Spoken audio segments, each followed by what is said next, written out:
makers of Chase and Sanborn coffee, blenders and roasters of fine coffee since 1864, present Edgar Bergen, Bud Abbott, and Lou Costello, Ray Noble and his orchestra. Our guest, that great character actor Walter Brennan, and the singing star of Edgar and Charlie's new RKO picture. Here we go again, Jenny Sims and Charlie McCarthy.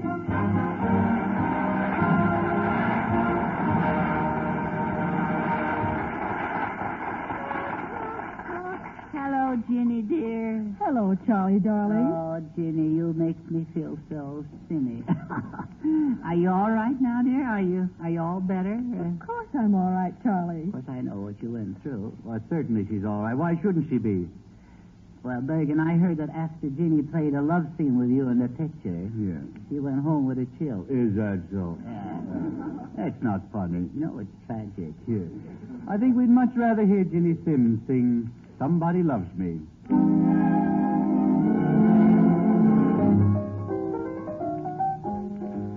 Somebody loves me. I wonder who. I wonder who he can be. Somebody loves me. I wish I knew who he can be. Worries me. For every boy who passes me, I shout, hey, baby, you were meant to be my loving baby. Somebody loves me. I wonder who. Maybe it's you. For every boy who passes me, I shout, hey, maybe you were meant to be my loving baby.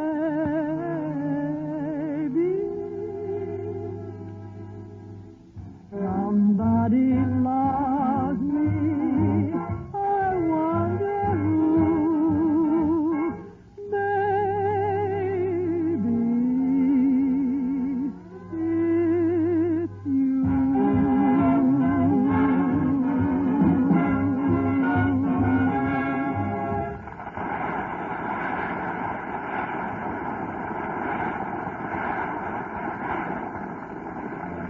Charlie, Yeah. did you hear that? What? Did you hear that? Yeah, what? Oh, yeah. Did you get the significance? No, what's significant? Well, the lyrics of the song Jenny sang. What do you mean? Well, somebody loves me. I wonder who. Get it? No. Well, don't you think, she means, Well, you know. Oh, stop it, Bergen. Don't be so stupid. now wait a minute. Well, don't tear me down in front of Jenny. No, I won't do that. Just promise me. I promise you. The least you can do is build me up. Build you up. Yes. You want me to misrepresent? No.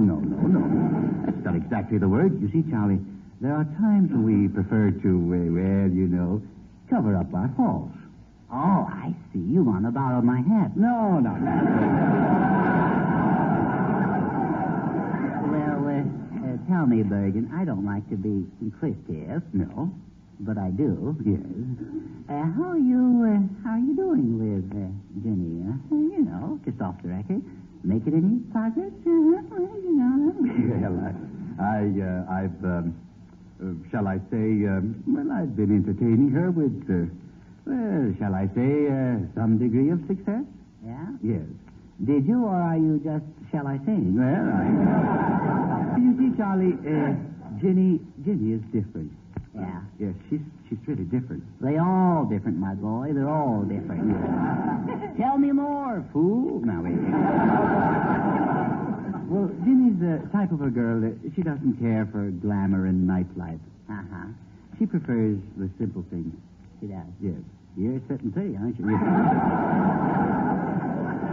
Well, stop beating around the bush. Tell me, have you kissed her? Have you? Well, You liar. No. well. Huh? Come on. Remember, we're pals. I don't talk much. Well, Did you, didn't you? Well, what business is it of yours? Oh, you didn't, huh? Yeah. But after all, why should I? Why should you? Yes. That's too much, boy. That's too much. It's being done, you know. Well, I'll tell you this. Yes, last night, yes. I held her hand. You brazen fellow, you. Yes, and then I looked into her eyes. Right here, ladies and gentlemen, romance creeps into the story. Smells a rat and creeps out. you know, but... What was that? All right, just be quiet. What? Ginny's coming this way. Oh, now remember, don't tear me down. Okay, Bergen, okay. Build me up. Okay, I'll tell you. There you are, Ginny, there you are. Hello, Edgar. Yes. Go ahead, Romeo, do your stuff. There you are, Ginny. There you are. This is going to develop into a beautiful love. You'll forgive me, Ginny. When I'm with you, I feel like a boy of 21. Well, you couldn't be much more than that, could you? Uh-oh. Answer the lady, answer the lady. Well, I must confess, I'm afraid I've sneaked into the 30s. Sneaked into the... You're slopping over into the 40s.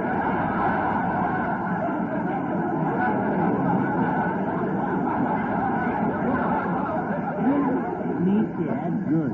You'll never see 38 again. What do you mean? Except around your waist, dog. Tell me, Ginny, what type of a man is your ideal? Well, first I like a man who is always cheerful and happy. Is he obvious or is he obvious? I'm glad that I have been blessed with a happy disposition. She said happy man, not slap happy. And now, Ginny, what else do you like in a man? Well, he must be athletic. Athletic, yes, of course, yes. Bergen is a 2-goal yo-yo player. And what other requirements, if I might be so bold? If he might be so bold. Isn't it sickening? Well, now, Yes? he must be liberal and generous and, well, liberal and generous. Uh-oh. Well? Well, Yeah. you give up, don't you?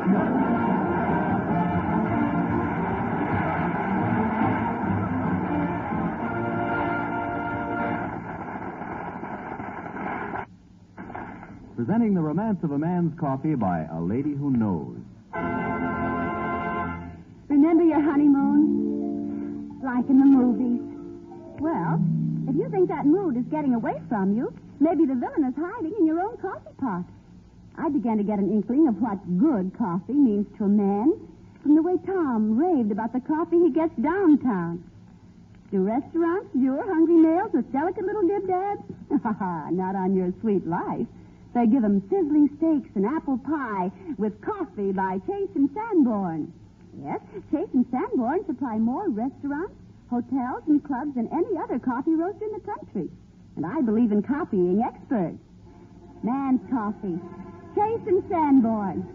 And when that fragrance curled around my darling's nose, you'd think I'd sprouted a halo. He tasted it. And what a kiss I got. Thank you, Mr. Chase and Sanborn. And husbands, here's how to administer the Chase and Sanborn kiss. When you taste that special, super deluxe flavor, plant a nice, long, affectionate kiss. Do not peck, brush, or hurry. If necessary to get to work on time, get up 2 minutes earlier. Did you get your Chase and Sanborn kiss this morning?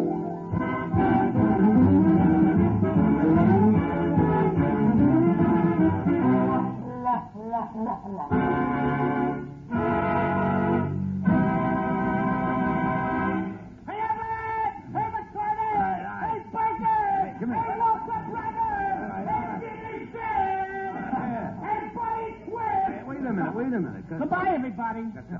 Come here. What? Do you realize this is our last broadcast of the season? And I didn't get my Chase and Sanborn kiss yet either. Oh, well, now. Come. Well, I'm glad it's the last because No, after you don't all, mean that. you and I, yes, we're going away. Oh, yes. We're going to the naval reserves and things like that. We're going to learn how to be good sailors. But you'll miss the place, don't you think? I think so, too, because this is a beautiful place Yes. where we broadcast. It's been so homey down here. The nicest looking barn we've ever been in. It's the nicest looking place we've ever been The in. coziest little studio in the place. Isn't it? Get a look at that wall over there. Yes. Isn't that a beautiful wall? Marvelous. You know what that wall reminds me of? What? This one over here. Well, the wall. Suppose you walked over there and you bored a hole in that wall. Okay, I walk over there and I bore a hole in the wall. Why? Why should you go over there and bore a hole in that wall? I'm not boring a hole in the wall. Why should you go over there and bore a hole in that wall? Well, you said to me, suppose you go over there and bore a hole in the wall. That makes no I was dopey enough to say I'll go over and bore a hole in the wall. You never put that blame on me, brother. I don't go around boring holes in the wall. After all, if I want to get out of here, I don't have to go out through a hole in the wall. They got excites here if I want to get out.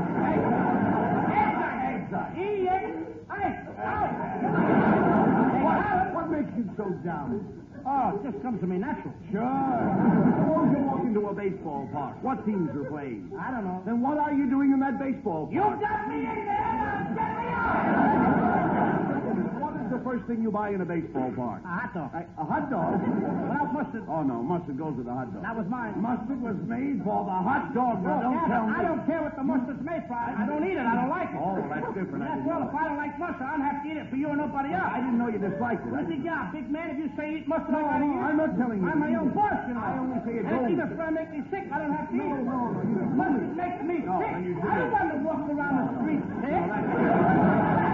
That's right. I'm a married man. I got a wife and 2 children. Oh, now, If I eat mustard, I get sick. I can't work. What happens to my kids? Now, wait a minute. They wind up in the orphanage time.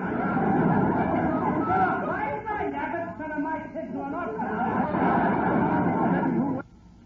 What do my kids ever do to you? Nothing at all. All right, you got to put them away in the orphanage. Enough is enough. After all, I'm able to support them kids. You got a right to put them away. Our last night. Come on, get my kids out of the orphanage. What started all this? Mustard. Well, I mean, it's there if you want Take it away. I don't want it. I don't like it. What I'm trying to convey to you is that the hot dog and the mustard go together. Let them go together. I don't want to spoil any romance. Oh, I don't like it. That's all. all right, so you don't like it. I like Worcestershire steer short. You want? Worcestershire steer short. You're short. You can't even say it. You can't. You don't like mustard. I don't care for Give that. me a reason. Who are you that you shouldn't like mustard? What are you, some big shot or something? Too big a guy to like mustard? Now, what did mustard ever do for me? Oh, what kind of an All argument? right, pick your friends. What do you want, me or mustard? Just a minute. Just a minute. Do you know where mustard comes from? I know they don't scrape it off a mustard plaster. Certainly not. They manufacture mustard. Do you know they spend millions of dollars every year to put factories just to manufacture mustard? Do you know those factories employ thousands and thousands of men just to manufacture mustard? Do you know those men take care of thousands of families and homes, all on account of mustard? And you, just because you don't like mustard, what do you want them to do? Close those factories down and put all those people out of work? Do you mean to stand there and tell me just because I don't eat mustard, I'm closing down a mustard factory? Are you trying to tell me that those thousands of people are making one little jar of mustard just for me? If they are, you can tell them not to make any more, but they are not going to eat it. They can lay them off. Who am I to support thousands? I can't even get my kids out of the orphanage. Stop that If I again. eat mustard, what happens to the poor people working in a Worcestershire shed? Close one factory at a time. I'm not closing any factory. Here's people walking the streets now on account of you. Father's out of work. Husband's out of I'm work. not putting any husbands out of work. You don't even know what a husband is. A husband is what's left of a sweetheart after the nerve has been killed. Suppose you walk out on a bridge and you jump off. I'm not jumping off any bridge. Then what are you doing on the bridge? I'm not on any bridge. There's 2 things I don't like, and it's bridges and mustard. And if you want to burn me up, brother, all you got to do is stick me in the middle of a bridge with a handful of mustard. What has all this got to do with me boring a hole in the wall? Never mind that. That's what started the whole work. Just a minute. That damage is already done. You'll get a bill for that before you leave this studio. Don't worry about that. But you still haven't answered one question since you've been up here. Why don't you ask me something with a little sense? All right. Say you walk into a railroad depot. Any depot at all. Any depot. Pick out your own depot. All right? The Grand Central Depot, New York City. You walk into the depot and you buy a ticket. Where are you going? I'm not going anywhere. What are you buying a ticket for? I'm not buying any tickets. Where are you going? Ask me that again. Hello. Never mind. You're in a depot. I'm in a depot. What are you doing there? I don't know. Well, what does anyone go to a depot for? Hey, it goes for a couple of things. Well, all right, we grant that, but what are you doing there? I'll go away. That's it. Now, where are you going? I'm going away. Where? Why don't you let it go at that? I'm going away. The way you're going. I know where I'm going. Well, tell the folks where you're going. I am going away. I'll go to Philadelphia. I don't want to go, but I'll go. What's the matter with Baltimore? What have you got against Baltimore? I ain't got nothing against Baltimore. Well, why pick out Philadelphia? Because a good friend of mine, George Young, lives in Philadelphia. Well, suppose George Young lived in Baltimore. Well, then I'd go to Baltimore. And what happened to your friends in Philadelphia? I'm not talking to them anymore. Suppose your wife was in Baltimore. I beg your pardon? Suppose your wife was in Baltimore. Then I go to Chicago.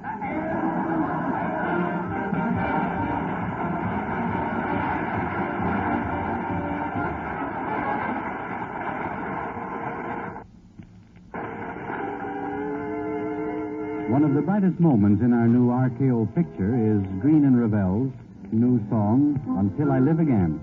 Making this really a preview, Ginny Sims sings it and Ray Noble plays it, just as they do in the picture.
Until I Live Again. Isn't that beautiful?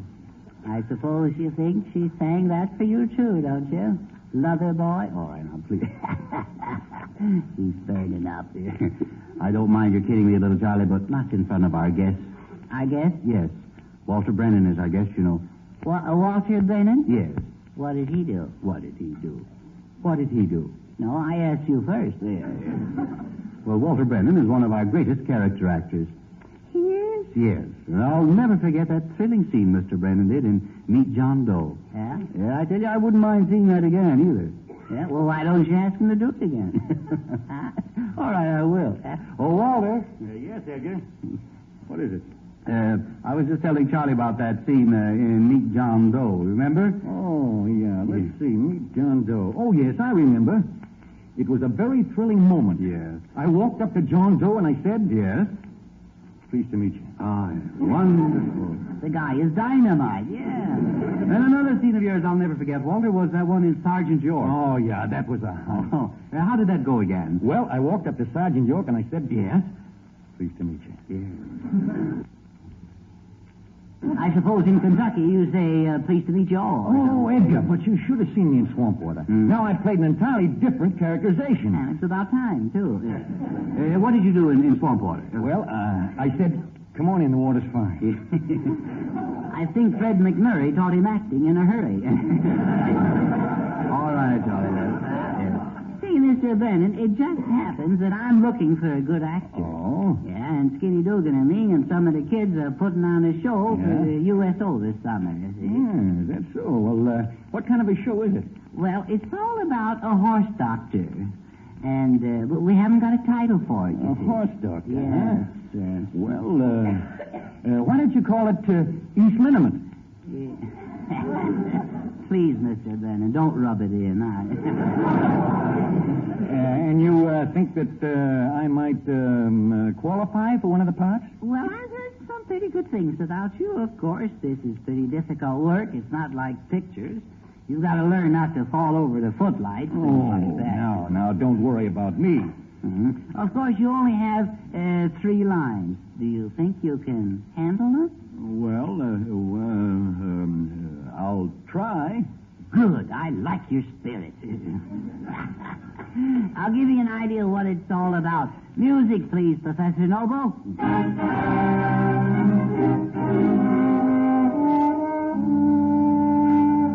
As the curtain slinks up on this hammy melodrama, night has fallen, so we leave it lie. We see a vine-covered father sitting and rocking in a little gray-haired cottage. His daughter Ginny speaks. What you doing, Pappy? Just a sitting and a rocking. Oh. What you doing now, Pappy? Just a sitting.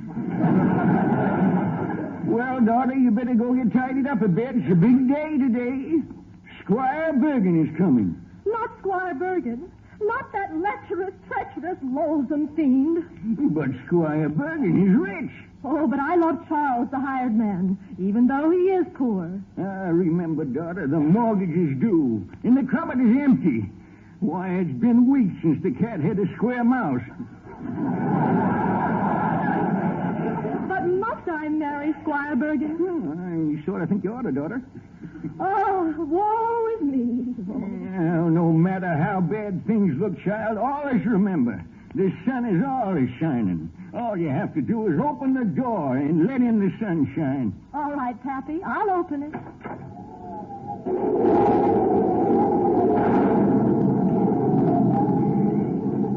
Tarnation. That's what comes in the weather reports.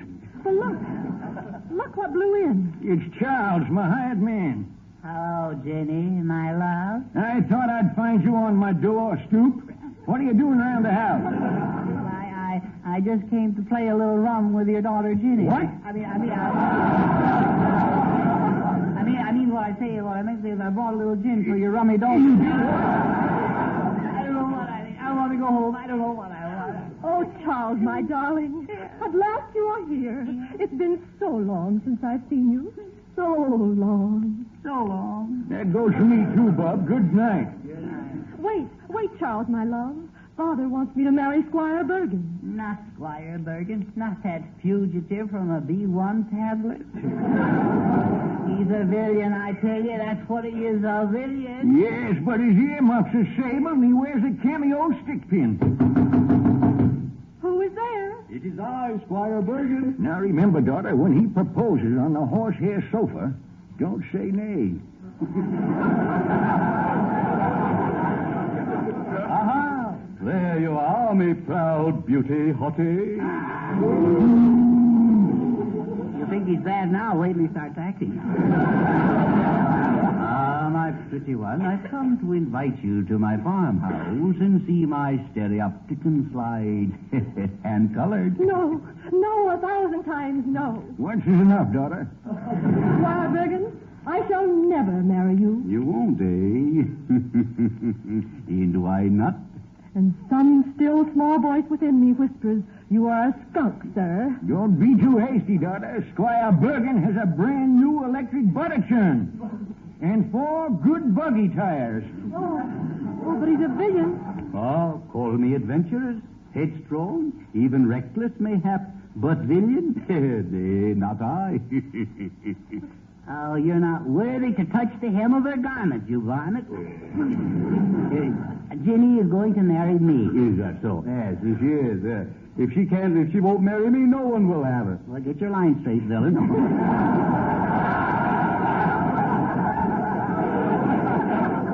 You can learn to read during the summer. Yes. Do you see this? What is it? It's a time bomb. And at the count of 5, it will blow you all to bits. I'd rather you blow me to 6 bits. Please, oh please, Squire Bergen, have mercy. I don't know the meaning of the word. In 20 seconds, you die. Farewell. Listen to the bomb. It's starting to tick. 1, 2, 3. How do you do? I'm Buddy Twist, the coffee salesman. Well, come in. What are you doing? Well, we're just sitting around waiting for a bomb to explode. Well, while you're waiting, have some coffee. Fine. Would you like me to help you serve it? Why, you bet I would, Charlie. Here's a cup for Ginny Sims. Ginny, did you get your Chase and Sanborn kiss this morning? Why, Charlie, what is a Chase and Sanborn kiss? What is it? Uh-oh. Here, Ginny, you hold the coffee. And while you're holding it, Ginny, notice that fragrance. Isn't it wonderful? And so much of it. That's the big feature of the Chase and Sanborn coffee we're making these days. The abundance of fragrance and flavor. That's why we call it a man's coffee. Taste it. Delicious. Yes, the ladies love it, too. Pardon me, buddy. I don't want to interrupt you, but the bomb is ticking. Get some, folks, and drink up. Yeah, before we blow up. We've tried to give you the best coffee you ever tasted. Try it and see just how well we've succeeded. Buddy, the bomb... Get drip or regular grind. The price is always reasonable. Ask for today's Chase and Sanborn. See, Mr. Brennan, what happened to that bomb? It's still ticking. Oh, it's fine. It was supposed to go off in 20 seconds. When you hear the signal, the time will be exactly...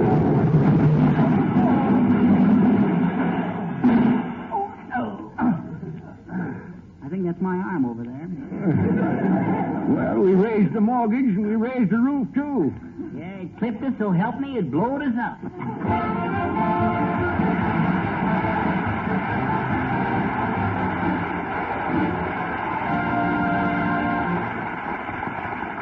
Well, Charlie, this is our last hitch together until September, you know. Yeah, good old vacation. I think I'll spend a summer up in the North Woods. I'm going to do some hunting. Oh, wonderful sport hunting, huh? Yeah. Do you like hunting, Ray? Oh, well, no. But I have a brother. What about your brother? He doesn't like hunting either. Good thing you mentioned that. It is. Clears up nothing. That's my way. Say, Edgar, what are you going to do with your Sundays for the next 2 months? Well, I haven't made any plans yet, Ray, but I know what I'm going to do next Sunday. What's that, Bergen? I'm going to listen in to the show that goes on in this spot. It's called Star Spangled Banner. The first guest will be Irving Berlin. That's right, Edgar. Next Sunday and every Sunday from now till September, Fleischmann's Yeast for Bakers will present Star Spangled Vaudeville, a new type of vaudeville show at this very same time. Next Sunday's guest will be Irving Berlin and the entire cast of his new soldier musical show, This is the Army, plus the music of Raymond Page and Walter O'Keefe as Master of Ceremonies. I'll be listening. Goodbye. Goodbye. Go on, Charlie.